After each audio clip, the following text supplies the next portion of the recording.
Last class में हम लोग एक टॉपिक पढ़े थे जिसको कि बीच में ही हम लोग छोड़े थे। पहले वहीं से चलते हैं, फिर रिकैप विकैप करेंगे।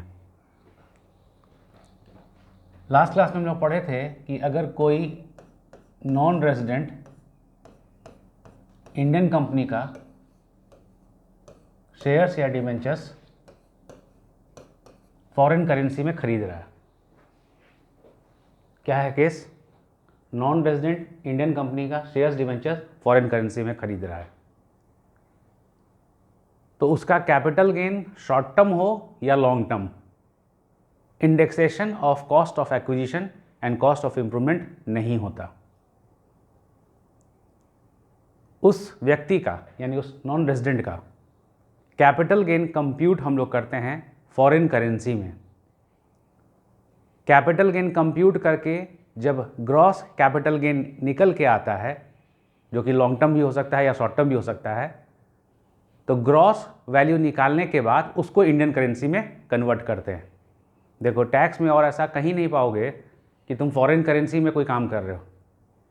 ये एक स्पेशल केस है जहाँ पर कि नॉन रेजिडेंट इंडियन कंपनी का शेयर्स डिबेंचर्स खरीद रहा है, तो उसका लॉन्ग टर्म या शॉर्ट टर्म कैपिटल गेन पहले हम फॉरेन करेंसी में कंप्यूट कर रहे हैं। साथ ही साथ अगर लॉन्ग टर्म कैपिटल गेन है भी तो भी हम इंडेक्सेशन नहीं कर रहे, और ग्रॉस लॉन्ग टर्म या शॉर्ट टर्म गेन निकालने के बाद हम उसको कन्वर्ट करते हैं इंडियन करेंसी में। क्लियर है? फॉर्मेट कैलकुलेट करने का वही है। क्या है भाई? फुल वैल्यू ऑफ कंसिडरेशन में से लेस करते हैं एक्सपेंस ऑन ट्रांसफ़र, तो हमारा नेट सेल्स कंसिडरेशन आ जाता है। फिर इसमें से लेस करते हैं कॉस्ट ऑफ एक्विजिशन और कॉस्ट ऑफ इंप्रूवमेंट, यहाँ पर आ जाता है ग्रॉस लॉन्ग टर्म या शॉर्ट टर्म जो भी हो। ठीक है,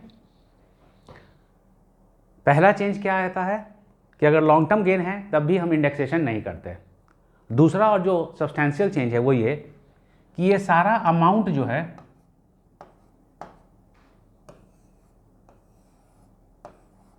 ये रहता है फॉरेन करेंसी में, तो इसके अमाउंट वाले कॉलम के ऊपर रुपया का अगर साइन दे दिए क्वेश्चन काट देगा।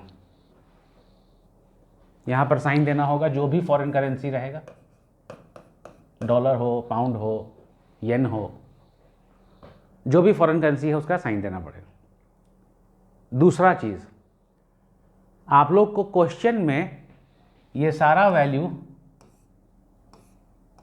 दिया रहेगा इंडियन करेंसी में। अगर ये सारा वैल्यू फॉरेन करेंसी में तो सीधे माइनस कर देना है, तो क्वेश्चन क्या देगा? बोला क्वेश्चन में क्या करता है कि ये सारा वैल्यू दे देता है इंडियन करेंसी में। इस इंडियन करेंसी के अमाउंट को हमको फॉरेन करेंसी में कन्वर्ट करना होता है। कन्वर्ट करने के लिए हमको रेट चाहिए। बोला रेट क्या होता है? तो बोला एवरेज किसका? TT buying and TT selling का। क्वेश्चन में दिया रहेगा रेट, इस दिन का भी दोनों रेट दिया रहेगा, इस दिन का भी दोनों रेट दिया रहेगा, इस दिन का भी दिया रहेगा, इस दिन का भी दिया रहेगा, तो दोनों को जोड़ के और 2 से डिवाइड करेंगे। ठीक है, तो हमारा एवरेज रेट निकल आएगा। क्वेश्चन में कुछ दम नहीं रहता है, खाली कंफ्यूज क्या करता है कि कंप्यूट करना है फॉरेन करेंसी में तो वैल्यू दे देगा इंडियन करेंसी में। अब इंडियन करेंसी के वैल्यू को कन्वर्ट कीजिए क्या चीज़ में? फॉरेन करेंसी में। ठीक है, आइए ज़रा ये जो हम लोग पढ़े थे इसका नोट्स देख लें।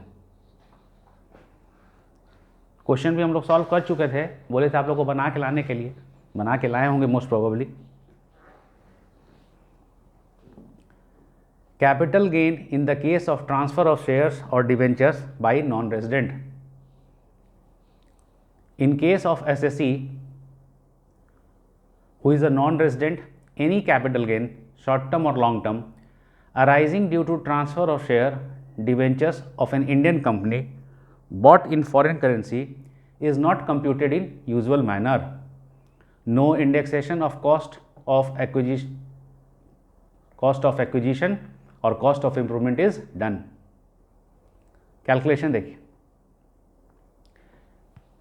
Calculation is done in the following way no matter short term या long term capital gain. Full value of consideration less expense on transfer less cost of acquisition, इसी में कॉस्ट ऑफ इम्प्रूवमेंट भी होगा, ठीक है। दिक्कत क्या है कि फुल वैल्यू ऑफ कंसिडरेशन दिया रहेगा इंडियन करेंसी में, आउटर कॉलम में हमको लिखना है इसको फॉरेन करेंसी में, तो convert full value of consideration on average of TT buying and selling rate. किस दिन का डेट, भाई बेच रहे हैं जिस दिन उस दिन का रेट। एक्सपेंस ऑन ट्रांसफ़र अगर है तो convert expense on transfer on average TT buying and selling rate on the date of transfer. Cost of acquisition है तो convert cost of acquisition on average TT buying and selling rate on the date of acquisition. इतना घटाने पे आ जाएगा क्या आपको, capital gain in foreign currency. इस वाले अमाउंट को आपको इंडियन करेंसी में कन्वर्ट करना होगा। बोला ऊपर का जो हमारा 3 या 4 अमाउंट होगा वो एवरेज रेट पे कन्वर्ट होगा, ये वाला जो है वो एक बाइंग रेट पे कन्वर्ट होगा। The capital gain will be converted into Indian rupee on the basis of TT buying rate on the date of transfer. क्या मतलब है इसका, सारा कंप्यूटेशन फॉरेन करेंसी में हुआ, ग्रॉस शॉर्ट टर्म या लॉन्ग टर्म जो भी कैपिटल गेन आया, टैक्स लगाने के लिए तो आपको इंडियन करेंसी में कन्वर्ट करना ही पड़ेगा। इंडियन करेंसी में कन्वर्ट करने के लिए क्या एवरेज रेट लीजिएगा, तो आंसर है नो। एवरेज रेट हम 4 अमाउंट के लिए लेते हैं, full value of consideration, expense on transfer, cost of acquisition and cost of improvement. Cost of improvement के लिए किस दिन का रेट लेते हैं, जिस दिन इम्प्रूवमेंट किए। एक्विजिशन के लिए किस दिन का रेट लेते हैं, जिस दिन एक्वायर किए थे।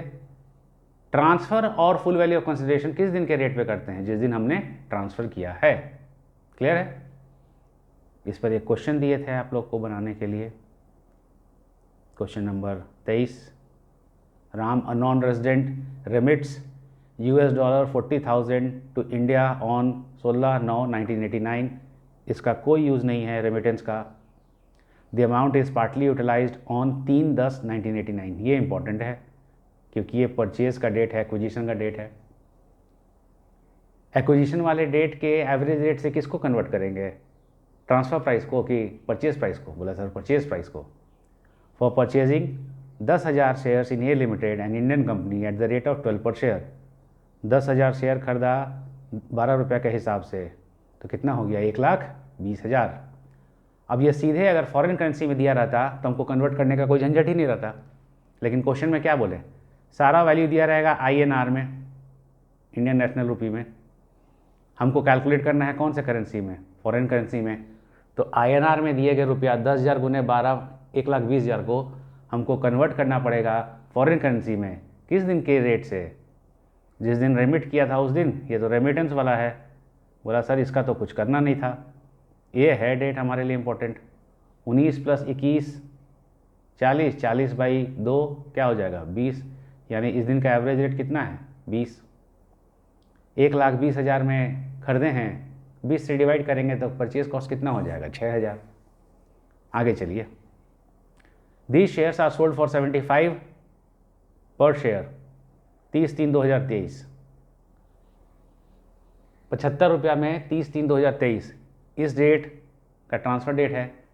तो हमारा बेचने का मूल्य FVC इसी दिन के बाइंग रेट पे, सेलिंग रेट पे कि एवरेज रेट पे। बोला सर एवरेज रेट पे।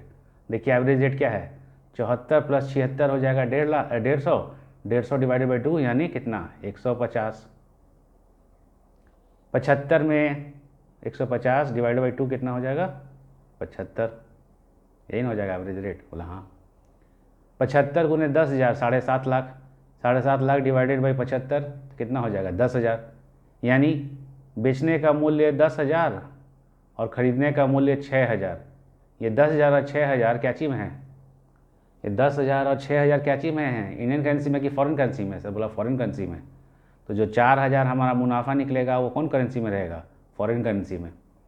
इस फॉरेन करेंसी वाला को कन्वर्ट करेंगे इंडियन रुपी में कि नहीं करेंगे। क्या बोले थे, 4 चीज़ FVC में से expense on transfer, cost of acquisition और कॉस्ट ऑफ इम्प्रूवमेंट घटा दीजिए।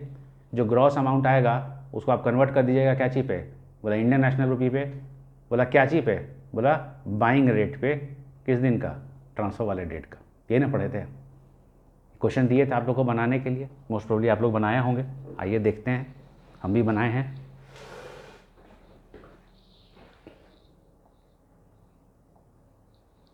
देखिए यही है, computation of capital gain of Ram for the assessment year 2023-24। जो लोग नहीं बनाए हैं कृपया करके पॉज करके बना लीजिए, उसके बाद मिलाइए। It would take hardly 5 minutes for you to solve this question. Solve कर लीजिए, उसके बाद मिलाइए। Computation of capital gain of Ram for the assessment year 2023।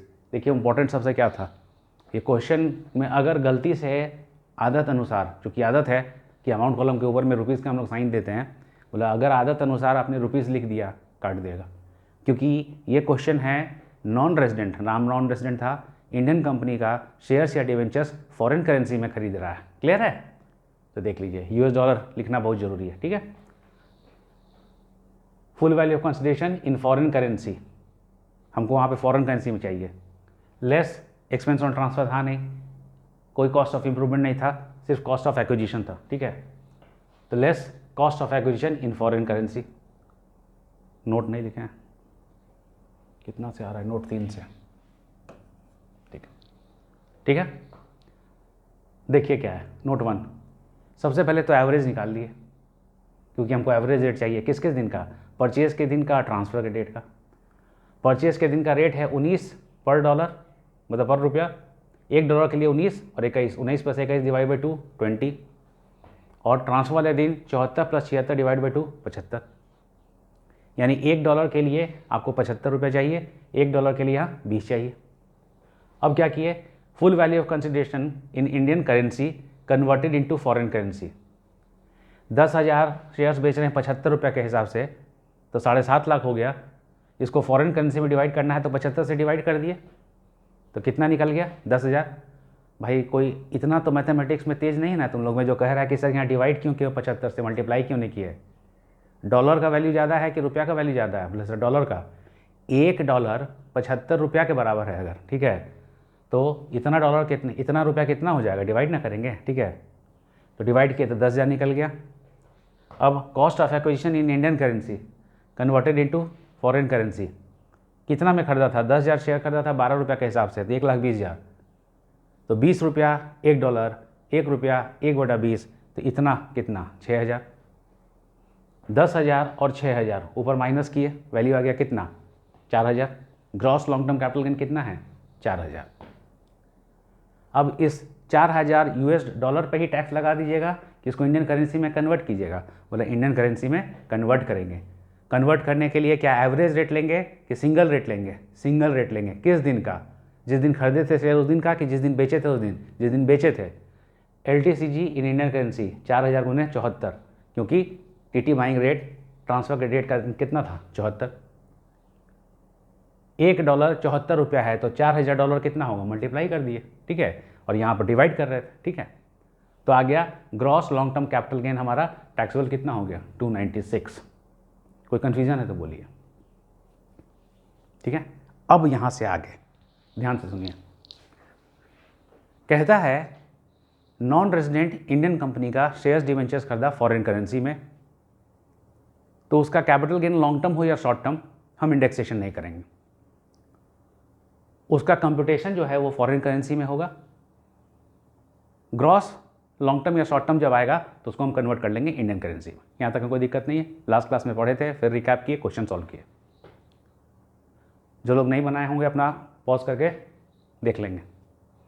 अब आते हैं आगे, कहता है कि अगर नॉन रेजिडेंट इंडियन कंपनी का शेयर्स डिवेंचर खरीदा था फॉरेन करेंसी में और उसको बेचता है और उसको लॉन्ग टर्म कैपिटल गेन हो जाता है, क्या हो जाता है, लॉन्ग टर्म कैपिटल गेन, तो वो नॉन रेजिडेंट अपने आप को इस लॉन्ग टर्म कैपिटल गेन से टैक्स होने से बचा सकता है, सब्जेक्ट टू कि वो ट्रांसफ़र डेट से यानी ये जो ट्रांसफ़र किया है उससे विदिन 6 मंथ्स वो कोई फॉरेन एक्सचेंज एसेट खरीद ले। वर्ड्स पे ध्यान दो, नॉन रेजिडेंट इंडियन कंपनी का शेयर्स डिवेंचर खरीदा, उसको बेचा, शॉर्ट टर्म कैपिटल गेन हो गया, टैक्स लगाओ। अगर लॉन्ग टर्म कैपिटल गेन है तो वो व्यक्ति को Indian government income tax act के सेक्शन 115F के तहत एग्जेम्पशन देने के लिए रेडी है कि भैया तुम 115F का एग्जेम्पशन उठाओ। बोला क्या है भाई? बोला 115F का एग्जेम्पशन तभी उठा सकते हो जब यहाँ पर तुम्हारा कैपिटल गेन कौन सा आ जाए? Gross long term capital gain. जो लॉन्ग टर्म कैपिटल गेन आया है रुपया में कन्वर्ट करके, उससे आप बच सकते हैं अगर ट्रांसफर डेट, कौन ट्रांसफर डेट? जिस एसेट को बेचने पे आपको कैपिटल गेन हो रहा है, उससे विद इन 6 मंथ्स आप फिर से कोई फॉरेन एक्सचेंज एसेट खरीद लीजिए। बोला ये फॉरेन एक्सचेंज एसेट्स होता क्या है? बोला भाई इंडियन कंपनी का shares, debentures, bond, national saving certificate, government bonds खरीद लीजिए। बोला ये खरीदारी आपको इस कैपिटल गेन से बचत कराएगा। कितना बचत कराएगा? बोला कि नेट सेल कंसीडरेशन और अमाउंट इन्वेस्टेड निकाल लो। इस क्वेश्चन में नेट सेल कंसीडरेशन कितना था? 10,000 इंटू 75, 7.5 लाख।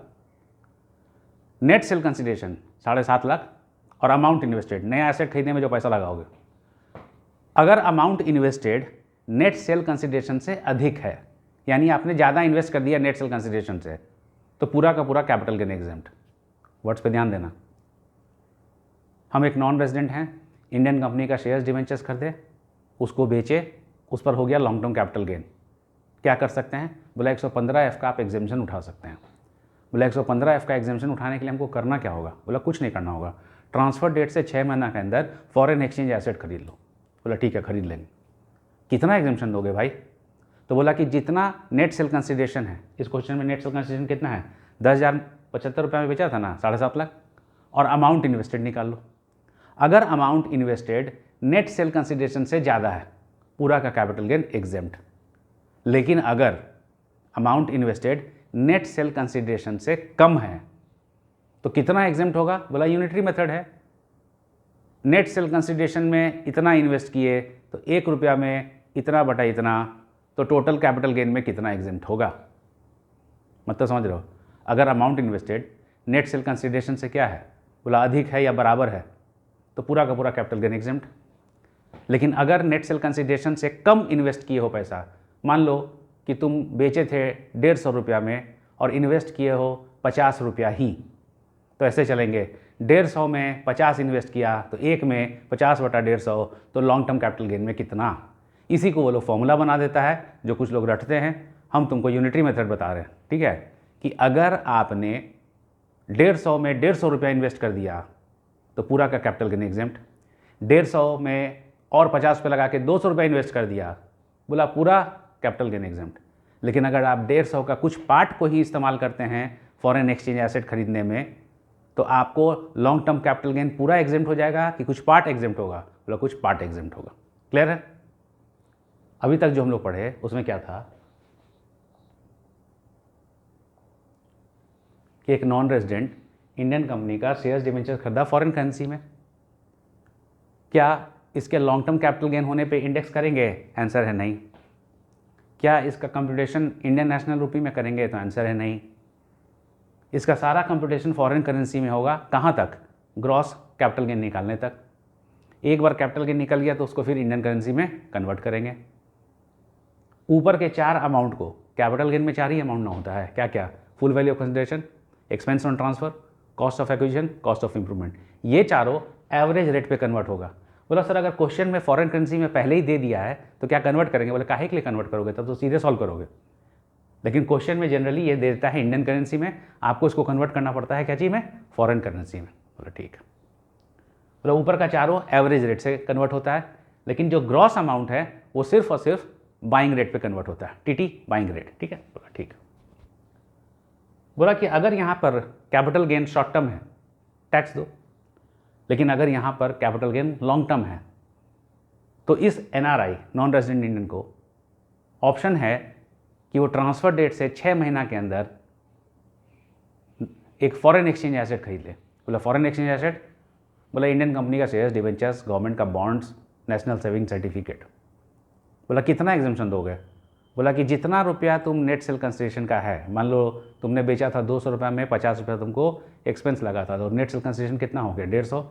अगर 150 का 150 इस्तेमाल कर गए या 150 से ज़्यादा इस्तेमाल कर गए तो पूरा कैपिटल गेन एग्जेम्प्ट।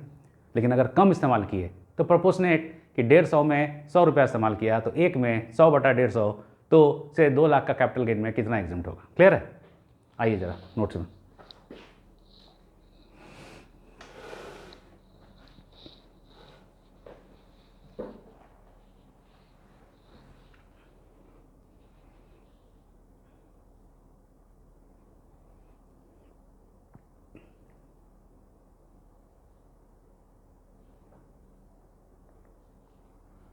देखिए, exemption of long term capital gain arising to non resident Indian on transfer of foreign exchange asset 115F। In the above point, ऊपर जो पढ़े हैं, if the capital gain is long term then SSC non resident can claim exemption if the net consideration is invested. Underline कीजिए,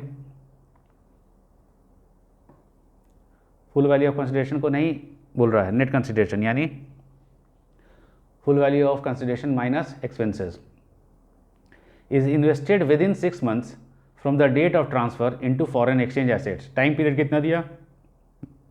6 months। क्या चीज़ में invest करना है? Foreign exchange asset. ये फॉरेन एक्सचेंज एसेट है क्या भैया? Shares of Indian company, national saving certificate, central government securities, debentures and deposit of Indian public company. 6 महीना के अंदर आपने इन्वेस्ट कर दिया इन लोगों में, तो कितना रुपया आपको माफ़ी मिलेगा? If cost of new asset, नया जो एसेट कर रहे हैं यही ना है अमाउंट इन्वेस्टेड, नया एसेट जो खरीद रहे हैं यही ना आप अमाउंट इन्वेस्ट कर रहे हैं। If amount invested is greater than और equals to net sale consideration, 150 रुपया नेट सेल कंसिडरेशन था, 150 रुपया ही तुम लगा दिए, 150 रुपया नेट कंसिडरेशन था, तुम 200 रुपया लगा दिए, पूरा का पूरा कैपिटल गेन माफ। Then full amount is exempt, full amount is exempt. Otherwise क्या हो सकता है? हम कह रहे हैं कि हम जो अमाउंट इन्वेस्ट किए हैं वो नेट सेल कंसिडरेशन के बराबर या उससे ज़्यादा है, तो इसके उल्टा और क्या हो सकता है कि भाई जो अमाउंट इन्वेस्ट किए हैं वो नेट सेल कंसिडरेशन से कम है। फॉर्मूला है, रटने वाले रटते हैं, हम लोग इसको कहते हैं यूनिटरी मेथड। क्या कि भैया अगर मान लीजिए हम 500 रुपया में बेचे थे और 80 रुपया मेरा खर्च था, एक्सपेंस ऑन ट्रांसफ़र, तो what was my net sale consideration? 500 में बेचे थे, 80 रुपया मेरा खर्च था, तो 420। हम इन्वेस्ट किए हैं 210 रुपया, तो 420 में मैंने 210 इन्वेस्ट किया, तो एक में कितना? 210 बटा 420, तो मेरे कैपिटल गेन में कितना माफ़ी होगा? वही देख लीजिए, फॉर्मूला है long term capital gain into amount invested by net consideration. Clear है? आइए क्वेश्चन नंबर 24। देखिए क्वेश्चन नंबर 24 क्या बोलता है।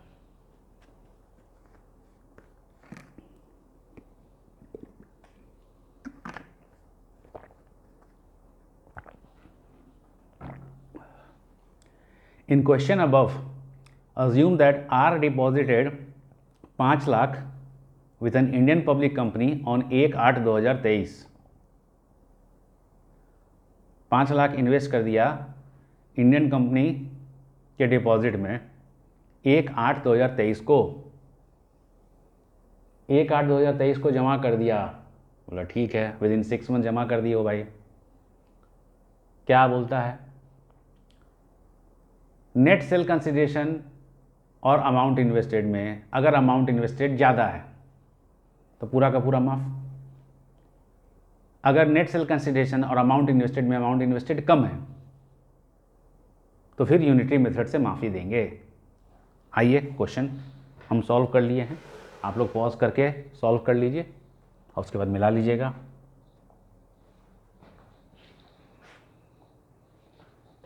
पॉज करके सॉल्व कर लीजिए, उसके बाद मिलाइएगा। Gross long term capital gain कितना था?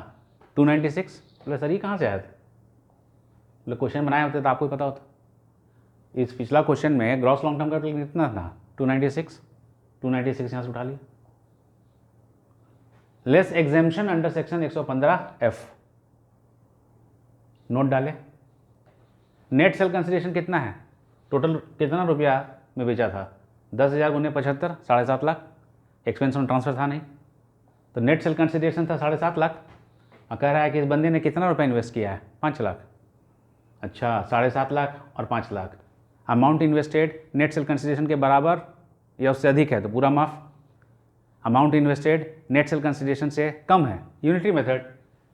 7.5 लाख में 5 लाख इन्वेस्ट किए तो 1 रुपया में कितना, 5 लाख बटा 7.5 लाख, तो इतना में कितना माफ़ी होगा, इसी को फॉर्मूला लिख दिया क्या, long term capital gain into amount invested by net sale consideration. निकल के आ गया 197,333 माफ़ हो जाएगा। ये मेरा ग्रॉस था, इसमें से माइनस हुआ 98,667। पॉज करके कॉपी कर लीजिए।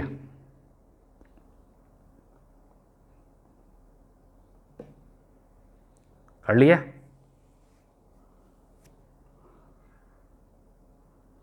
चलिए, कोई कंफ्यूजन होगा, डू पिंग मी।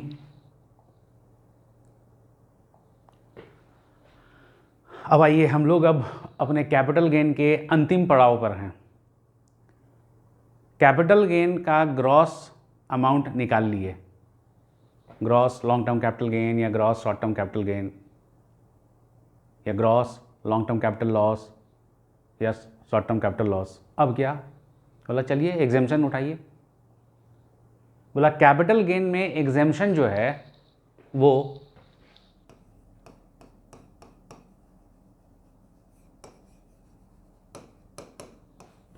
दो सेक्शंस में मिलता है, एक सेक्शन 10 और एक सेक्शन 54। कैपिटल गेन का जो एग्जेम्पशन है वो है सेक्शन 10 और सेक्शन 54। पहले मज़ा आता था, 10 में 4-5 था, अब तो 2 ही पढ़ना है, उसमें भी दूसरा वाला तो कुछ है ही नहीं। पहले मज़ा आता था पढ़ाने में। तुम लोग कहोगे पागल है टीचर। अरे जितना टफ रहेगा, जितना हम अच्छा से पढ़ाएंगे, उतना ना तुम्हारे और जो अच्छा से नहीं पढ़ाया के बीच में डिफरेंस होगा। मार्केट में जाओगे तो तुम्हारा वैल्यू रहेगा। सब चीज़ आसान है और सबको समझ में ही आ जाएगा, तो फिर तुम जो एक ज़्यादा पढ़े हो और एक जो कम पढ़ा है उसमें क्या अंतर होगा। ठीक है, मान लो कि कोई रिक्शा चला रहा है, ठीक है, रिक्शा चलाने में क्या महारत है, कुछ नहीं, काम बहुत आसान सा काम है। लेकिन टैक्स में मान लीजिए कि किसी का नॉलेज ज़्यादा है, किसी का नॉलेज कम है, तो मार्केट में पूछ किसका ज़्यादा होगा, जिसके पास नॉलेज ज़्यादा है। नॉलेज ज़्यादा होने के लिए क्या होना चाहिए, कॉन्सेप्ट में खूब टफ कॉन्सेप्ट हो जो कि आप आसानी से समझ लिए। ठीक है, एनी विच वेज एग्जाम्पशन 2 प्रकार का, सेक्शन 10 का और सेक्शन 54 का। 54 वाला तो हम लोग कुछ पढ़े हैं, 54 बी डी, सी कहाँ गायब हुआ, बोला ई सी के साथ अटैच हो गया। 54 बी डी ई सी और एफ और भी है, फाइनल में पढ़ेंगे, मोस्ट ऑफ आप लोग हम इसे पढ़ रहे होंगे। इसमें लोग क्या जानते हैं, लॉन्ग टर्म कैपिटल गेन में सारा का सारा पे एग्जाम्पशन मिलता है। शॉर्ट टर्म में क्या था, क्या बोले थे गुरुजी, पहला छोड़ के 2, यानी ये दोनों शॉर्ट टर्म में भी हमको एग्जाम्पशन दिलाएगा, यहाँ से लेके यहाँ तक हमको लॉन्ग टर्म में एग्जाम्पशन मिलेगा। ठीक है, अब सोचो ये जो हम लोग को सेक्शन पढ़ना है उसमें एक चीज़ तुम पहले ही जान रहे हो, कौन वाला सेक्शन तुमको किस तरह का कैपिटल गेन से एग्जाम्पशन दिलाएगा। 54 सिर्फ लॉन्ग टर्म से दिलाएगा, 54 बी लॉन्ग टर्म और शॉर्ट टर्म दोनों से। तो याद कैसे रखना है, 54 बी डी, सी कहाँ चला गया है, बोला सर ई के साथ अटैच हो गया, और एफ पहला छोड़ के 2 जो है शॉर्ट टर्म और पूरा का पूरा लॉन्ग टर्म। ठीक, एग्जाम्पशन अंडर सेक्शन 10, इसमें पहला एग्जाम्पशन पढ़ेंगे 1037 का, पहला पढ़ेंगे 1037 का।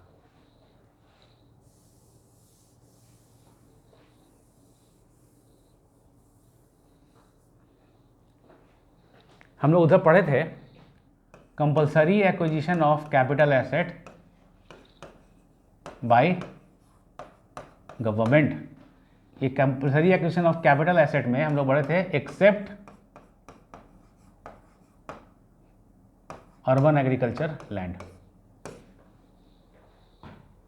Compulsory acquisition of capital asset by government other than urban agriculture land. तो सर ऐसा पढ़े थे, होता है, रिवाइज नहीं करने पे ऐसा ही होता है।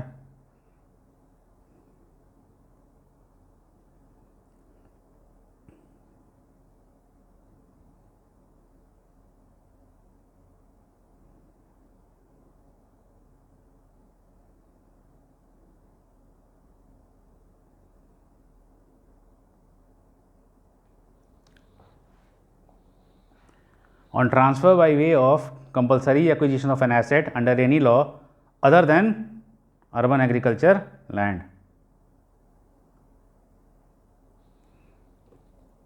क्यों? अर्बन एग्रीकल्चर लैंड का कंपल्सरी एक्विजिशन होता है तो उसके ऊपर आ जाता है 1037, जो आज हम लोग के पढ़ने का है। क्लियर है? कहता है क्या कि अगर कोई इंडिविजुअल या एचयूएफ के पास एक अर्बन एग्रीकल्चर लैंड है,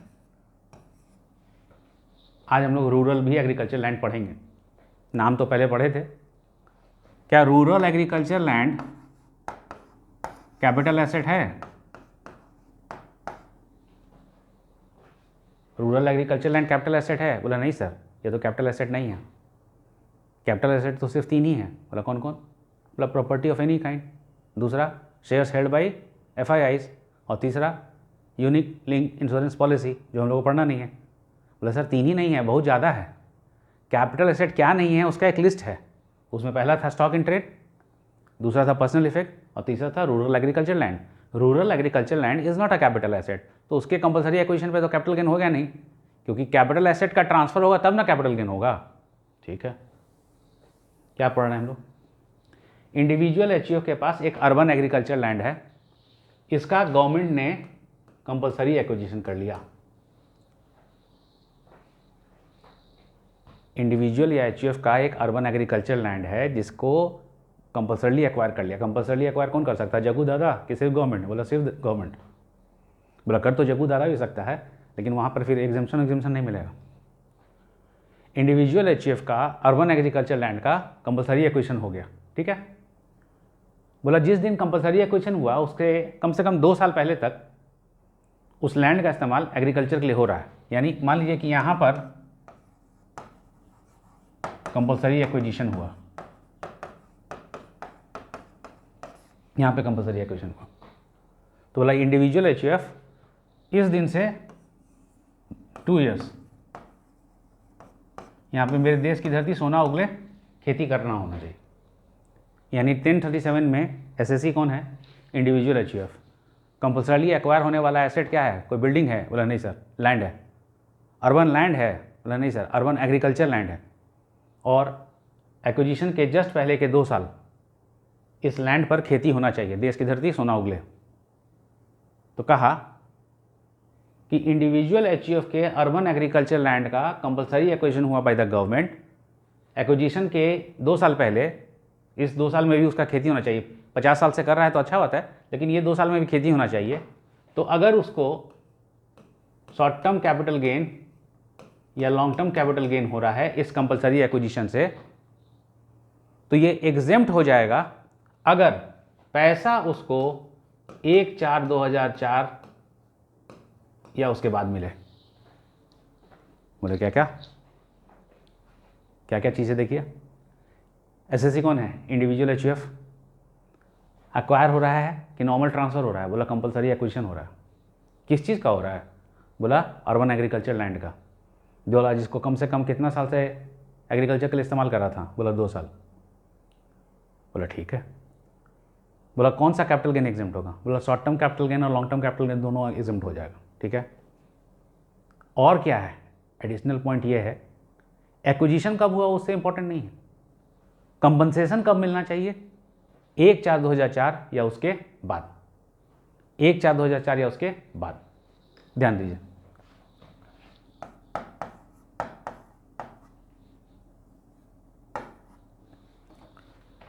यहां पर हम लैंड खरीदे, यहां पर लैंड एक्वायर हो गया।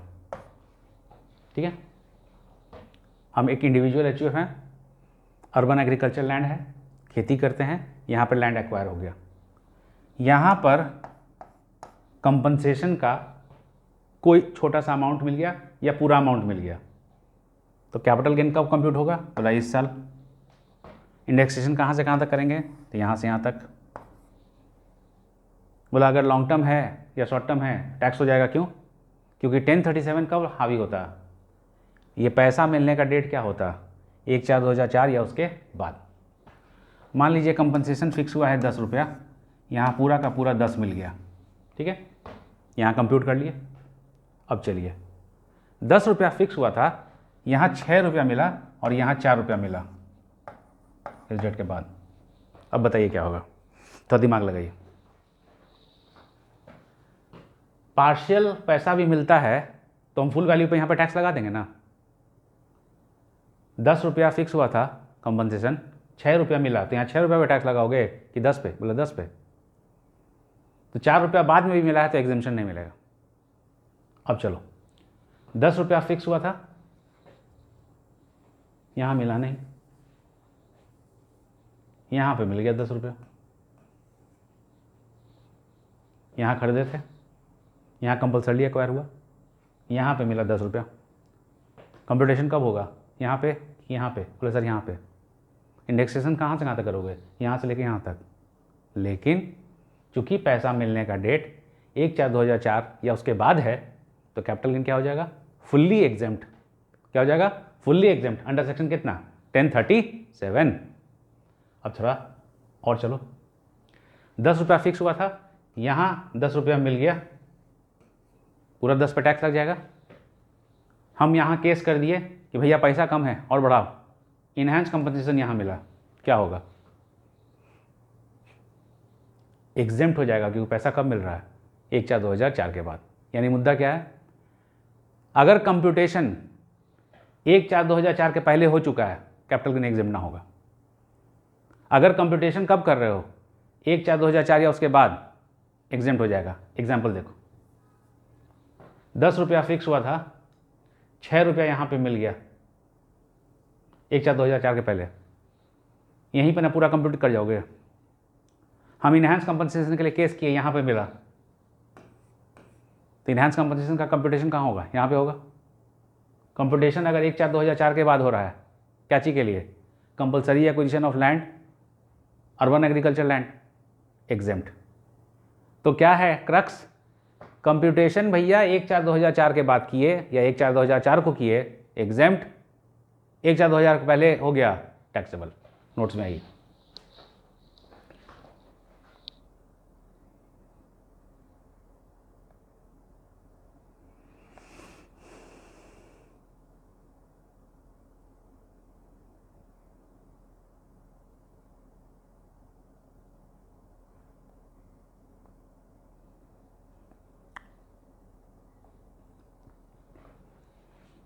Exemption under section 10,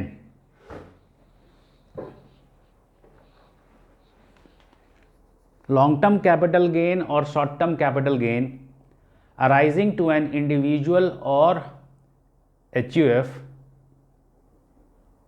from transfer of agriculture land situated within specified urban limits by way of compulsory acquisition is exempt from tax if such compensation is received on or after 1/4/2004। Acquisition का बात नहीं कर रहा है कि कब हो रहा है, कर रहा है कि कंपनसेशन कब मिल रहा है, 1/4/2004 या उसके बाद। And that land has been put to agricultural use for at least 2 years preceding the date of acquisition by the individual or his parents under section 1037। ये एग्जेम्पशन अंडर सेक्शन 1037 है, ऐसा मत समझ लीजिएगा कि एग्रीकल्चर का यूज़ आसान है 1037। अब यहाँ के बाद टैक्स में कुछ मतलब टैक्स में करने का मतलब कैपिटल गेन में कुछ नहीं है, ठीक है। आराम से जो हम लोग पहले पढ़े हैं ना उसका खाली अब इस्तेमाल करना है। 1037 में एग्जेम्पशन मिलेगा कौन से एसएससी को, बोला इंडिविजुअल या एचयूएफ को। कब मिलेगा, लॉन्ग टर्म पे कि शॉर्ट टर्म पे, बोला दोनों पे। ट्रांसफ़र क्या हो रहा है, अर्बन एग्रीकल्चर लैंड हम बेच रहे हैं, बोले ना कंपलसरी एक्विजिशन हो रहा है बाय द गवर्नमेंट, ठीक है भैया। बोला इस अर्बन एग्रीकल्चर लैंड का इस्तेमाल हम क्या चीज़ के लिए कर रहे होंगे, बोला एग्रीकल्चर के लिए। बोला कितना साल से, बोला जितना साल से करो लेकिन एटलीस्ट 2 साल से तो ज़रूरी करना हो। बोला कैपिटल गेन एग्जेम्प्ट कब होगा, बोला एग्जेम्प्ट तब होगा जब कंपनसेशन मिलने का डेट 1/4/2004 या उसके बाद है। बोला कि अगर कंपनसेशन का 1 भी रुपया 1/4/2004 के पहले मिल गया तो एग्जम्पशन नहीं मिलेगा। क्यों? क्योंकि हम लोग जानते हैं खरीदे हम यहाँ, एक्वायर यहाँ हुआ, पैसा मिला वहाँ। कैपिटल गेन कब कंप्यूट होता है? जब पैसा मिलता है। क्या पूरा पैसा मिलने का इंतजार करते हैं? बोला नहीं, जितना रुपया मिला पूरा का वैल्यू लेकर के उस पर हम लोग कैलकुलेट कर लेते हैं। क्लियर है? चलिए आइए जरा एक क्वेश्चन में देखिए क्या बोल रहा है। R acquired agricultural land in Delhi. Delhi तो अर्बन ही एरिया है भैया। ऑन 15/5/1992, 1/4/2001 के पहले हो गया। ठीक है, तो आर भाई कोई ऑप्शन होगा ना कि cost of FMV which is higher? हाँ सर ऑप्शन तो होगा। For ₹4 lakh. This land is compulsorily acquired by the Delhi government on 15/4/2002। एक्वायर कर लिया 15/4/2002 को। And the compensation fixed was ₹25 lakh.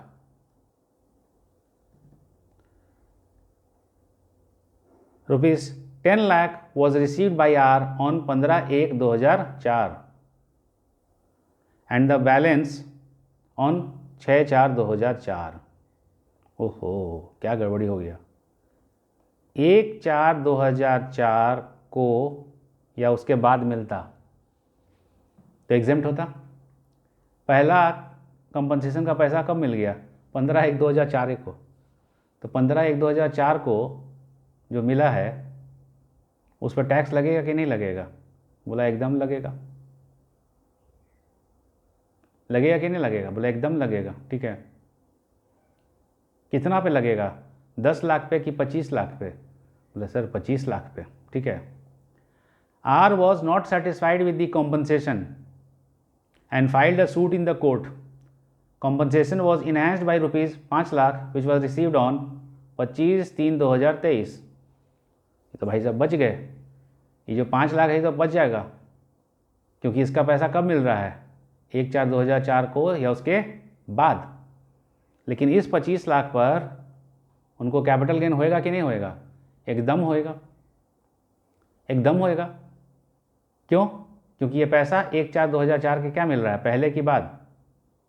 बोला कि पहले। ठीक है, क्लियर है? आइए जरा इसका टाइमलाइन बनाया जाए, फिर क्वेश्चन सॉल्व किया जाएगा।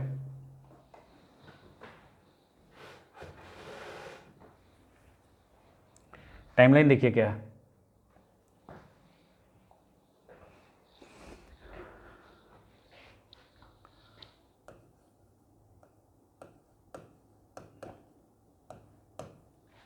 आर ने एक्वायर किया अर्बन एग्रीकल्चर लैंड ऑन 15/5/92। कितना रुपये में भाई परचेस किए? 4 लाख रुपए में।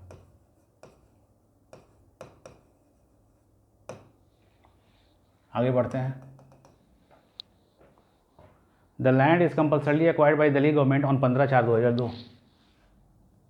Compulsory acquisition by government 15/4/2002।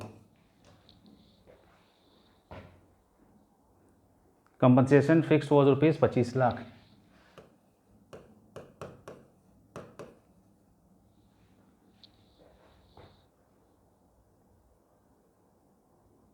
पहला खेप 10 लाख का कब मिल गया?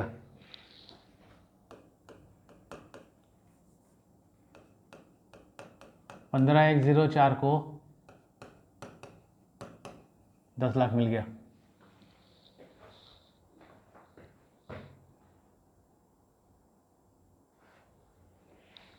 और 6/4/2004 को रिमेनिंग 15 लाख मिला। इनहैंस वाला को भी गोली मारो। क्या है भाई? राम इंडिविजुअल है, ठीक है। लैंड अर्बन एग्रीकल्चर लैंड है। ट्रांसफ़र का मोड क्या है? Compulsory acquisition. कंपनसेशन क्या 1/4/2004 को या उसके बाद मिल रहा है? बोला नहीं सर, एक कॉम्पनसेशन तो 15/1/2004 ही को मिल गया, तो 10/37 लागू होगा। बोला नहीं, अगर पूरा 25/1/4/2004 के पहले मिल जाए, या पूरा 25 नहीं 10 भी मिला, तो यहाँ पर 10 पे जब कंप्यूट करेंगे तो 10 लेके चलेंगे कि 25 लेके चलेंगे? 25 लेके चलेंगे। तो क्या होगा बताओ?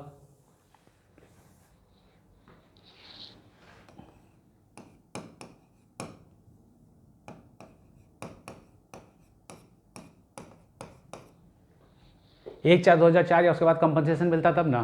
बोला हाँ। बोला यहाँ कंप्यूटेशन कैपिटल गेन का कब हो जाएगा? 15/1/2004। 15/1/2004 कौन से प्रीवियस ईयर में आता है? 2003-4। एफवीसी क्या लेंगे? क्या लेंगे एफवीसी? 10 लाख, 15 लाख या 25 लाख? बोले एक भी रुपया मिल जाए फुल वैल्यू पे चार्ज करते हैं 25 लाख लेस ICOA। कब खरीदे थे? बोले सर 1/4/2001 के पहले खरीदे थे। तो ऑप्शन क्या होना चाहिए था? कॉस्ट और FMV which is higher. Question में FMV नहीं दिया हुआ है, तो क्या तुम दौड़ के जाके 2001 में देखोगे? मान लो एग्जाम में क्वेश्चन आ गया, तुमको पता ही नहीं है कि भैया 1/4/2001 क्वेश्चन में नहीं दिया है, हमको ही नहीं पता है, क्या हम लोग जा सकते हैं 2001 में? नहीं जा सकते हैं। तो क्या करना पड़ेगा? कॉस्ट उठाना पड़ेगा। क्या हो जाएगा फॉर्मूला हमारा? Index cost option 4 lakh into CII of the year of transfer. कौन सा ईयर है ट्रांसफ़र का? जो देखिए तो बताइए तो, कौन से साल में कंपलसरी एक्विजिशन हो रहा है? 15/4/2002 यानी 2002-3 by CII of the year of purchase. Purchase है नहीं तो CII ऑफ द ईयर क्या हो जाएगा? 2001-2। यही ना होगा? देखा जाए क्या है CII।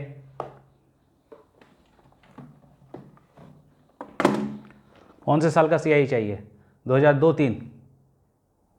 2-3 का 105 और इसका है 100। इसका है 100, कितना हो जाएगा?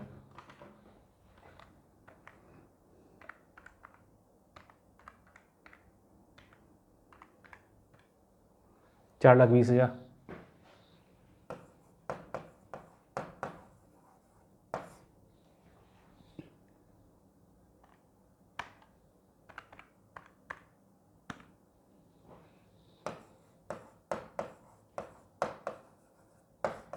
लॉन्ग टर्म कैपिटल गेन हो गया। देखिए होगा कि नहीं होगा, समझने की कोशिश कीजिए।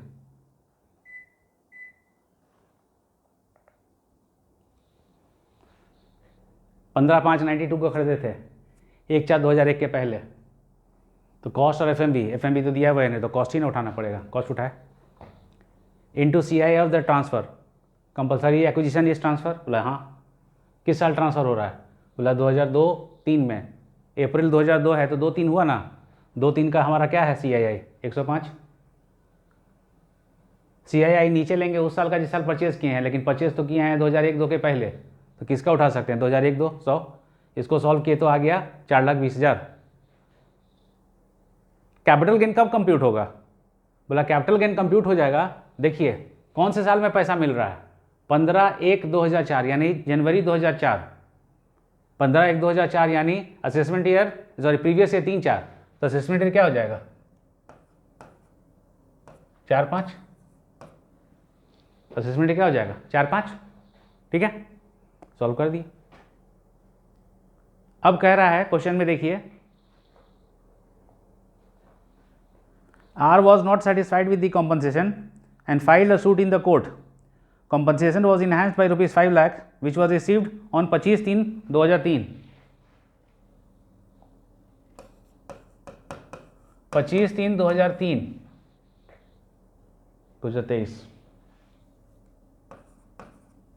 5 लाख रुपया मिला इनहैंस कॉम्पनसेशन। क्या इस इनहैंस कॉम्पनसेशन का कंप्यूटेशन 1/4/2004 के पहले हुआ? नहीं, यानी ये पैसा 1/4/2004 के बाद मिल रहा है, तो पूरा का पूरा ये क्या हो जाएगा? पूरा का पूरा क्या हो जाएगा, एग्जेम्प्ट हो जाएगा। समझ में आ रहा है? देखिए क्वेश्चन क्या है, इंडिविजुअल एचयूएफ का अर्बन एग्रीकल्चर लैंड का कंपलसरी एक्विजिशन हो रहा है, by whom, by the government. तो शॉर्ट टर्म और long term capital gain exempt हो जाएगा अगर पैसा मिलने का डेट क्या है, 1/4/2004 या उसके बाद। अगर एक भी रुपया इसके पहले मिल गया तो पूरा कंप्यूट कर देंगे, टैक्स लगा देंगे। 1 रुपया पहले मिला, बाकी पैसा बाद में मिला और इनहैंस कंपनसेशन भी मिला, बोला 1 रुपया जो पहले मिला उस पर तो फुल वैल्यू पर टैक्स कर दोगे, और इनहैंस कंपनसेशन बाद में मिला तो पूरा का पूरा एग्जेम्प्ट हो जाएगा। क्यों? क्योंकि 1/4/2004 के बाद ही उसका कंप्यूटेशन होगा। तो इंडिविजुअल एचयूएफ का अर्बन एग्रीकल्चर लैंड का compulsory acquisition by the government, long term या short term gain capital gain exempt हो सकता है अगर पैसा मिलने का डेट 1/4/2004 या उसके बाद। आगे आइए, क्वेश्चन है देखिए, बोला what shall be the answer if the entire original compensation of ₹25 lakh was received on 6/4/2004। बोला पूरा का पूरा पैसा 6/4/2004 को मिलता तो क्या होता? ये जो पैसा यहाँ 10 लाख मिला है, यहाँ नहीं मिल करके 6/4/2004 को 25 लाख मिलता, यहाँ नहीं मिलता। सेम क्वेश्चन,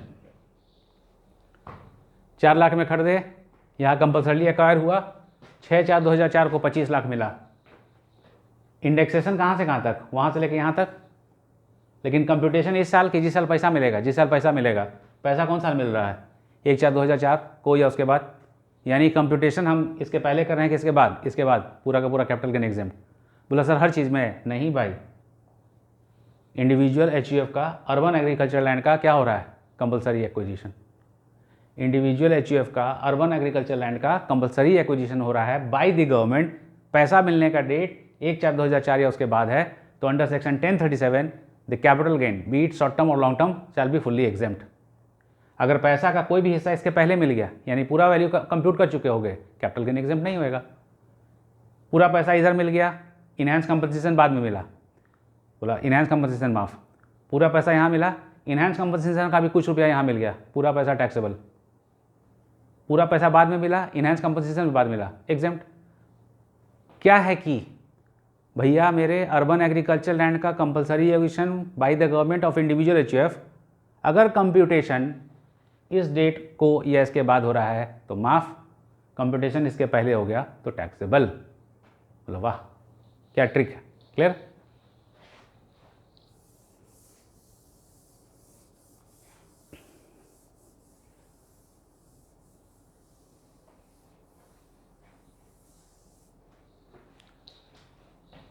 टेन का 37 पढ़ लिया हम लोग, अब 10 का 43 पढ़ते हैं, ठीक है ना।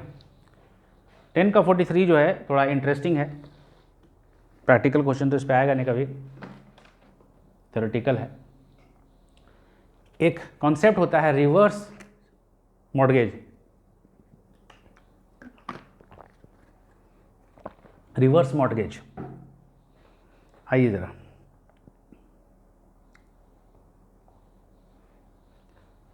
the amount received by the senior citizen as a loan, lump sum or in installment in a transaction of reverse mortgage would be exempt under section 1043.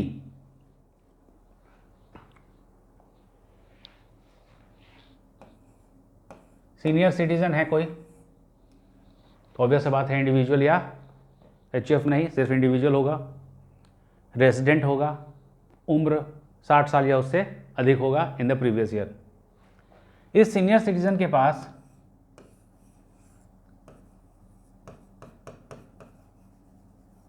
Building plus land है, या सिर्फ बिल्डिंग है या सिर्फ लैंड। यहाँ एक bank, ठीक है, कहता है हम जब किसी बैंक से लोन लेते हैं तो हम उसको 2 चीज़ चुकाते हैं। जब तक उसके लोन का इस्तेमाल कर रहे हैं तब तक इंटरेस्ट प्लस जो हमने लोन लिया है वो अमाउंट। तो बैंक से अगर आप लोन लेते हैं तो इसको आप दो चीज़ चुकाते हैं, प्रिंसिपल एंड इंटरेस्ट। ठीक है, ये एक नॉर्मल लोन का प्रक्रिया है कि हमने बैंक से लोन लिया तो इंटरेस्ट भी देंगे और प्रिंसिपल अमाउंट भी देंगे। बोला ठीक। रिवर्स मॉर्टगेज एक लोन एग्रीमेंट है जिसमें कि सीनियर सिटीजन बैंक से लोन लिया।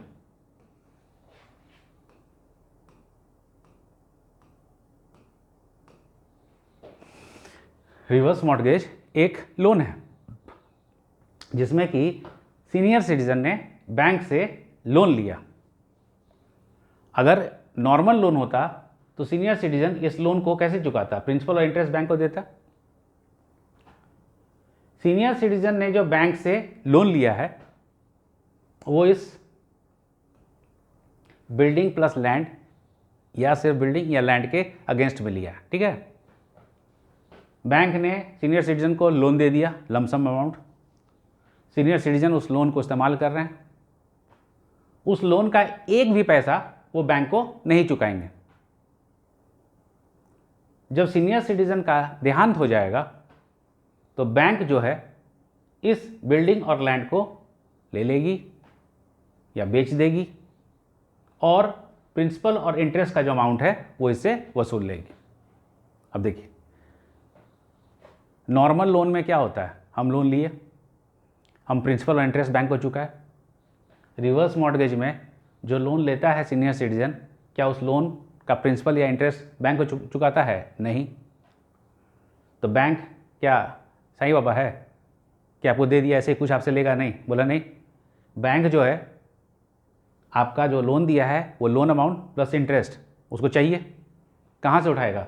जब सीनियर सिटीजन का डेथ हो जाएगा तब जिस बिल्डिंग और लैंड या सिर्फ बिल्डिंग या सिर्फ लैंड के अगेंस्ट में जो लोन दिया था इसको डिस्पोज करता है, बेचता है और उससे अपना लोन का प्रिंसिपल और इंटरेस्ट रिकवर करता है। क्लियर है? अब कुछ लोग के मन में आ रहा होगा, कह रहे बिल्डिंग और लैंड के अगेंस्ट में लोन दिया पूरा वसूला जाएगा, ये बेवकूफ़ है बैंक। बैंक कभी भी बेवकूफ़ नहीं है। इस बिल्डिंग प्लस लैंड का 60% का वैल्यू वो देता है सीनियर सिटीजन को। ये मान के चलता है कि 60% जो इस बिल्डिंग का हम दिए हैं, इस 60% पर जब इंटरेस्ट जुटेगा तो इसके 100% से कम ही रहेगा। क्लियर है? तब तक सीनियर सिटीजन कोई अमृत पी के तो आया नहीं है, आज ना कल दुनिया में आया हो तो जाना ही पड़ेगा। ठीक है, तो सीनियर सिटीजन भी जाएंगे। जब सीनियर सिटीजन जाएंगे तो बिल्डिंग का प्लस लैंड का 60% तो दे दिया सीनियर सिटीजन को, इस लोन पर कुछ इंटरेस्ट भी जुटेगा। बैंक का कैलकुलेशन ये रहता है कि जो लोन अमाउंट दिए हैं प्लस इंटरेस्ट कभी भी इस टोटल बिल्डिंग और लैंड के वैल्यू को पार नहीं करेगा, कभी भी ये बैंक नुकसान में नहीं रहेगा। ये किसके सहूलियत के लिए है? इनके सहूलियत के लिए। सीनियर सिटीजन का इनकम का सोर्स उनके रिटायर्ड फंड का है, उनके पास एक एसेट है, उसको मोनेटाइज कर लिए। मोनेटाइज कर लिए मतलब एसेट को कैश में कन्वर्ट कर लिए। कोई उनको इस बिल्डिंग से निकाल नहीं रहा है, वो इसी बिल्डिंग में रह रहे हैं और इस बिल्डिंग से के अगेंस्ट में उन्होंने बैंक से क्या ले लिया है? लोन ले लिया है। और जब इनका देहांत होगा तो ये बिल्डिंग प्लस लैंड बैंक बेचने चलेगी। सबसे पहले ये बैंक इस बिल्डिंग प्लस लैंड को इनके लीगल एयर्स को ही ऑफर करेगी कि आप खरीद लो। वो नहीं खरीदेंगे तभी इसको मार्केट में बेचा जा सकता है। क्लियर है? आपसे रिवर्स मॉर्टगेज नहीं पूछेगा। क्वेश्चन क्या है कि बैंक ने जो इस सीनियर सिटीजन को पैसा दिया लोन, जो कि लमसम में भी हो सकता है और अन्यूटी भी हो सकता है हर महीना, किसके लिए? बिल्डिंग प्लस लैंड अल्टीमेटली तो जाएगा, ट्रांसफर तो है, बोला कैपिटल गेन एग्जेम्प्ट। यानी रिवर्स मॉर्टगेज में सीनियर सिटीजन को जो पैसा मिलता है इन लमसम और इन एन्यूटी, वो इस सीनियर सिटीजन के हैंड में एग्जेम्प्ट है अंडर सेक्शन 1043। आइए जरा,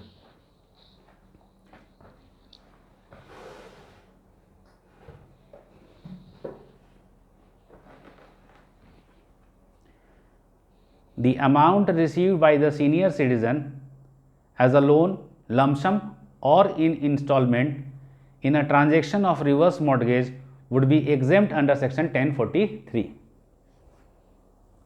हम लोगों ने एग्जेम्पशन पढ़ा सेक्शन 1037 का। 1037 में पढ़े कि मेरा एक अर्बन एग्रीकल्चर लैंड था, उस अर्बन एग्रीकल्चर लैंड को गवर्नमेंट ने कंपल्सरीली एक्वायर कर लिया। उस अर्बन एग्रीकल्चर लैंड का हम इस्तेमाल बिजनेस के लिए कर रहे थे, और हम हैं कौन? हम हैं इंडिविजुअल या एचयूएफ। तो अगर कॉम्पनसेशन मिलने का डेट 1/4/2004 या उसके बाद है, तो हमारा capital gain be it long term और शॉर्ट टर्म दोनों का दोनों क्या हो जाएगा? एग्जेम्प्ट। बोला कि अर्बन एग्रीकल्चर लैंड तो हम लोग पढ़ लिए, अब आते हैं रूरल एग्रीकल्चर लैंड। ठीक है, चलिए फर्स्ट पेज पे आइए नोट्स के।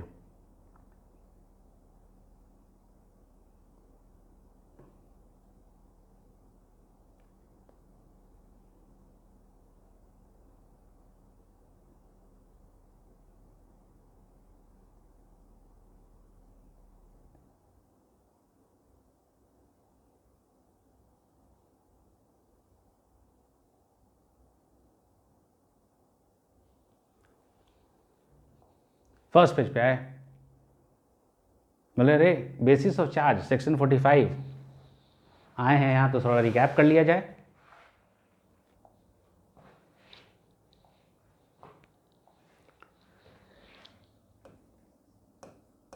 सेक्शन 45 क्या बोलता है? प्रीवियस ईयर में एसएससी ने कैपिटल एसेट को क्या किया? ट्रांसफ़र किया। ट्रांसफ़र पर गेन हो गया, गेन एग्जेम्प्ट नहीं है अगर 54। बताइए क्या क्या साथ बोलिए? B D E C F. तो जो बचेगा that shall be income under the head capital gains. बोले सर अब तो एक और चीज़ पढ़ लिया, अगर 1037 में भी एग्जाम्प्ट नहीं है। बोले वेरी गुड। बोला सर अगर 1043 में भी एग्जाम्प्ट नहीं है। ठीक, यानी अगर गेन हुआ और 1037 में एग्जाम्प्ट है, एग्जाम्प्ट। गेन हुआ लेकिन 1043 में माफ़ है, तो माफ़। तो 45 ये पढ़ लिया। प्रीवियस ईयर में एसएससी ने कैपिटल एसेट को ट्रांसफर किया। बोला कैपिटल एसेट क्या होता है? बोला कैपिटल एसेट तो 3 होता है। कौन कौन सा? बोला property of any kind whether used in the business or not. दूसरा शेयर्स हेल्ड बाय एफआईआईज। और तीसरा है यूनिट लिंक्ड इंश्योरेंस पॉलिसी। बोला sir property of any kind बोल दिया तो दुनिया का तो सारा एसेट कैपिटल एसेट हो गया। बोला यस बच्चे, लेकिन एक्सेप्ट, पहला बताइए क्या है? Stock in trade. बोले सर स्टॉक इन ट्रेड बोल दिया तो ये तो बच गया। बोले लिख देते हैं यहाँ, other than shares held by FIIs. अरे ये फर्स्ट टाइम नहीं पढ़ रहे हैं हम लोग, पहले पढ़े हैं, रिकैप कर रहे हैं। दूसरा क्या है? बोला sir personal effects. Personal effect में 2 गुण, क्या क्या? मूवेबल और पर्सनल यूज। बोला सर जितना पर्सनल इफेक्ट है सब कैपिटल एसेट नहीं है। बोला ना, एक ग्रुप है, क्या है बताइए? Jewellery, paintings, drawings, sculptures, archaeological collection, any work of art. तीसरा क्या है सर? बोला sir rural agriculture land. Rural agriculture land capital asset नहीं है। 4, 5, 6 bonds, gold bonds, special bearer bonds, national defence bonds, 6.5% और 7% गोल्ड बॉन्ड्स। यही ना था? बोला हाँ सर यही था। देखिए फर्स्ट पेज पे यही ना है, कभी कभी रिविजिट कर लिया कीजिए। Basis of charge, capital asset, stock in trade नहीं है, पर्सनल इफेक्ट नहीं है, rural agriculture land note, note नीचे पढ़ेंगे रूरल एग्रीकल्चर लैंड। आज का हम लोग का पढ़ाई यही है। देखिए जो हम लोग को अभी ज़रूरत है, अगर फर्स्ट क्लास में पढ़ाते हैं तो झूठ मूठ का कन्फ्यूज़न होता। आइए ज़रा, बोला रूरल एग्रीकल्चर लैंड कौन है? बोला कि भैया रूरल एग्रीकल्चर लैंड ऐसा एग्रीकल्चर लैंड है जो कि सिचुएटेड नहीं है स्पेसिफाइड एरिया में। आराम चलते हैं। रूरल एग्रीकल्चर लैंड को डिफाइन किया है नेगेटिव सेंस में। हम एग्रीकल्चर लैंड है ही नहीं, तब तो रूरल एग्रीकल्चर या अर्बन एग्रीकल्चर हो ही नहीं सकते। हम हैं एग्रीकल्चर लैंड और सिचुएटेड हैं स्पेसिफाइड एरिया के बाहर, तब हम क्या हो जाएंगे? Rural agriculture land. वर्ड्स पे ध्यान दो। हम एक नॉर्मल लैंड है, एग्रीकल्चर लैंड नहीं है, तो रूरल या अर्बन का कोई चक्कर ही नहीं है। भाई लैंड हो तुम, शहर का जो प्रॉपर्टी इस पर बिल्डिंग बना हुआ हो तो एग्रीकल्चर लैंड है ही नहीं ना, तो उसको रूरल और अर्बन में बांटने का जरूरत ही नहीं है। रूरल एग्रीकल्चर लैंड होने के लिए सबसे पहले आपको क्या होना पड़ेगा? सबसे पहले तो आपको होना पड़ेगा एग्रीकल्चर लैंड। ठीक है भाई, एग्रीकल्चर लैंड। साथ ही साथ आपको कहाँ होना होगा? स्पेसिफाइड एरिया के इनसाइड में कि बाहर में? बोला स्पेसिफाइड एरिया के बाहर। यानी एग्रीकल्चर लैंड जो कि स्पेसिफाइड एरिया के बाहर है वो रूरल एग्रीकल्चर लैंड है। ठीक है, आइए जरा पढ़ लिया जाए। Rural agriculture land, agriculture land in India. अच्छा देखिए, ये मिस कर रहे थे। रूरल एग्रीकल्चर लैंड होने के लिए लैंड को कहाँ होना पड़ेगा? In India. इंडिया के बाहर है तो ऐसे ही रूरल नहीं है। ठीक है, agriculture land in India which is not situated in any specified area. Underline करिए, नॉट सिचुएटेड स्पेसिफाइड एरिया।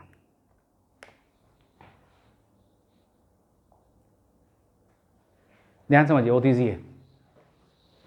आप एग्रीकल्चर लैंड हैं, सिचुएटेड हैं कहाँ पे?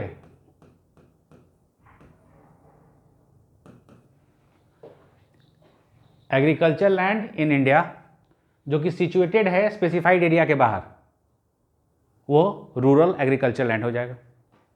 तो हमको क्या जानना होगा कि अरे भैया स्पेसिफाइड एरिया क्या है?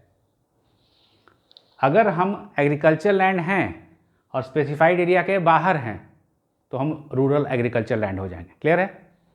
तो चलिए पढ़ते हैं स्पेसिफाइड एरिया।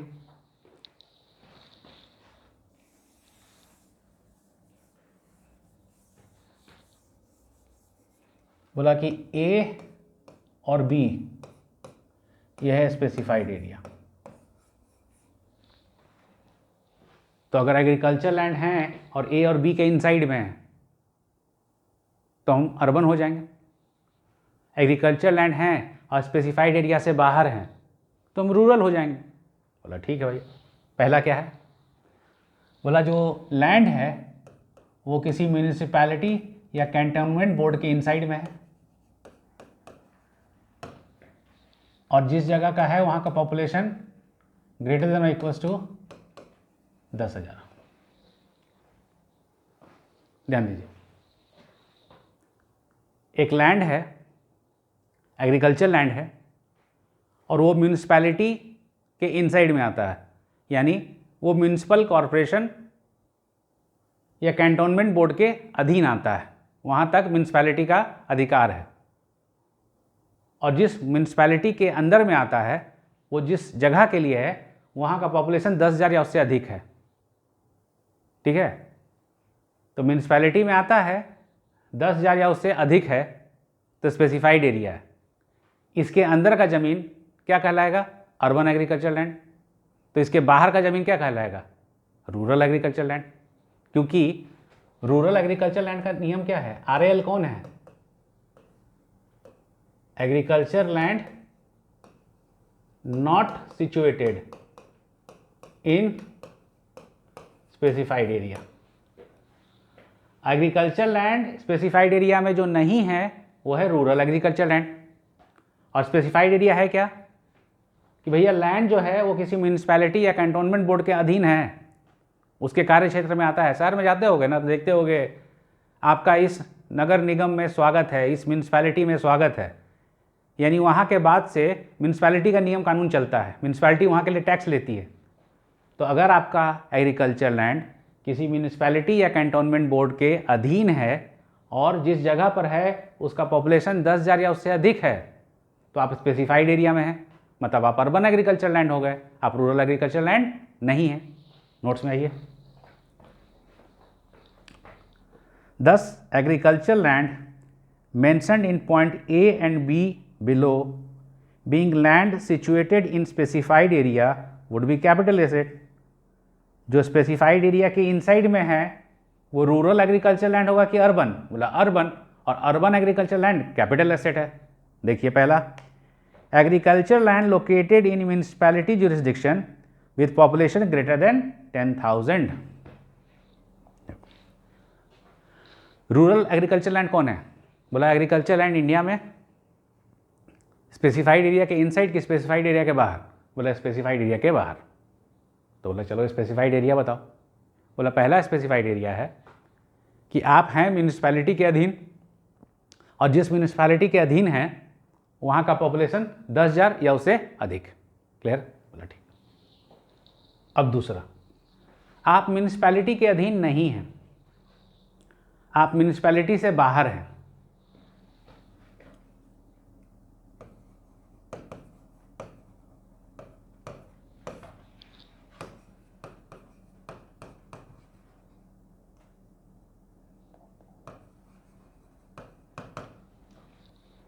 अगर आप म्यूनिसिपैलिटी के अधीन हैं तो जिस म्यूनिसिपैलिटी का बात कर रहे हैं उसका पॉपुलेशन कितना होना चाहिए? 10,000 या उससे ज़्यादा। ये मान लीजिए कि म्यूनिसिपैलिटी का एरिया है, ठीक है ना, आप इसके इनसाइड में हैं और वहाँ का पॉपुलेशन 10,000 या उससे अधिक है, तो आप स्पेसिफाइड एरिया के इनसाइड में हैं, तो आप अर्बन एग्रीकल्चर लैंड। सेकेंड है कि आप म्यूनिसिपैलिटी से बाहर हैं, म्यूनिसिपैलिटी के एरिया क्षेत्र में नहीं है, बाहर हैं। बोला ये बाहर कितना कितना डिस्टेंस है? बोला लेस देन और equals to 2 kilometres, distance greater than 2 kilometre, less than equals to 6 kilometres, 6 kilometre से ज़्यादा, less than equal to 8 kilometre. जब ध्यान से समझो, टेक्निकल है, कुछ है खास नहीं। रूरल एग्रीकल्चर लैंड कौन होगा?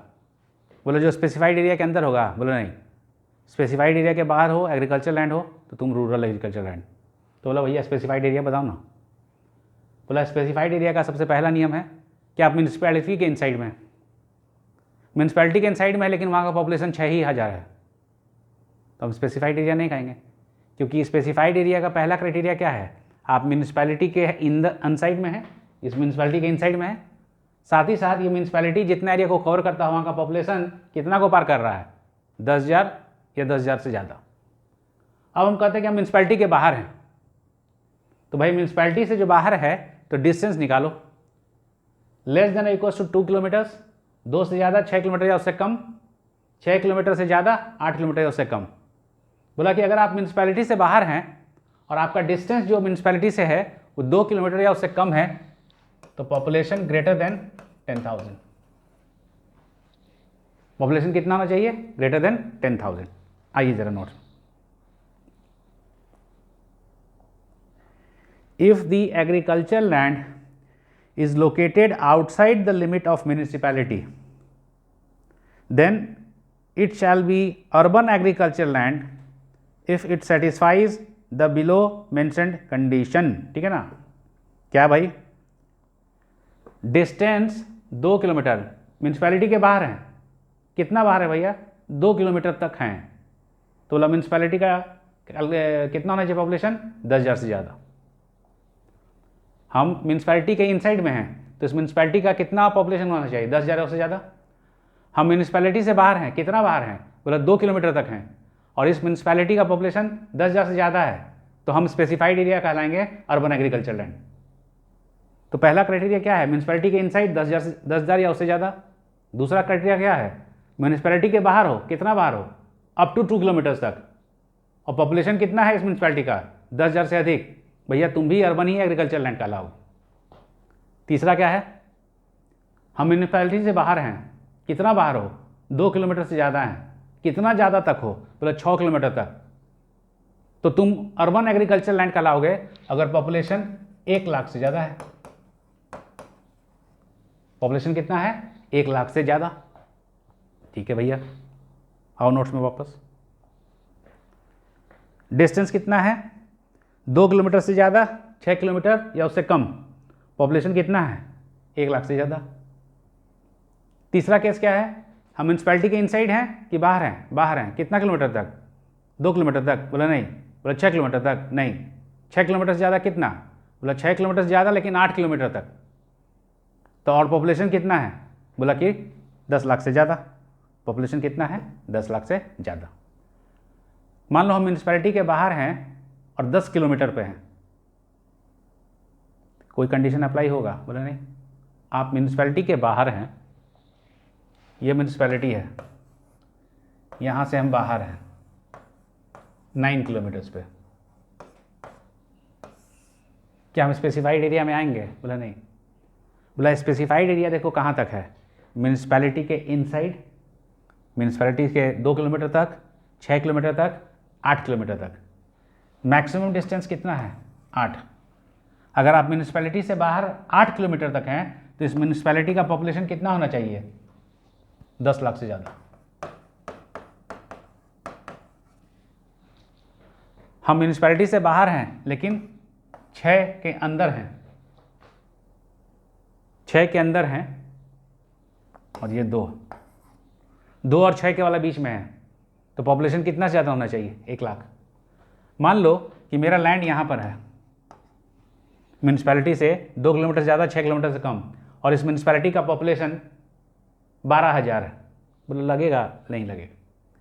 बोला 2 और 6 के बीच में अगर लैंड पड़ता है तो इस म्यूनिसपैलिटी का पॉपुलेशन कितना से ज़्यादा होना चाहिए? 1 लाख ज़्यादा। 6 और 8 के बीच में पड़ता है या 8 तक पड़ता है तो इसका पॉपुलेशन कितना होना चाहिए? 10 लाख या उससे ज़्यादा। मान लो मेरा लैंड यहाँ पर है और इस म्यूनिसपैलिटी का पॉपुलेशन जो है 8 लाख है, 8 लाख। लगेगा? नहीं लगेगा, क्योंकि 6 और 8 के बीच का रेंज कितना होना चाहिए?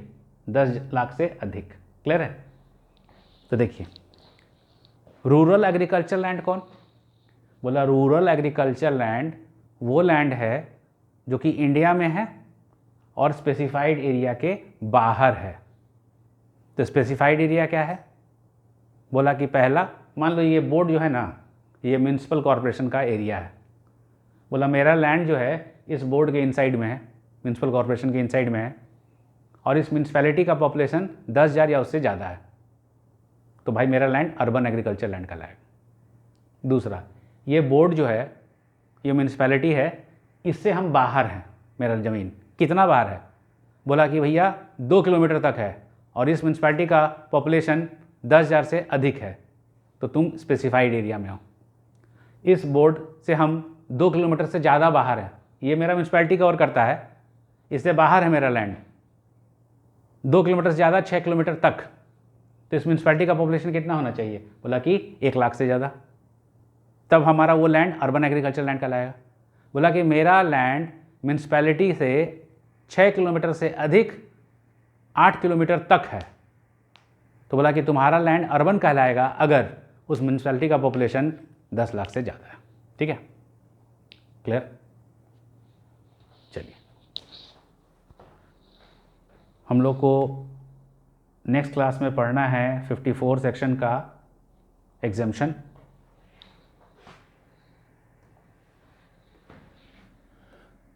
फिफ्टी 54 में हम लोग जान रहे हैं बी, डी, ई, सी और एफ।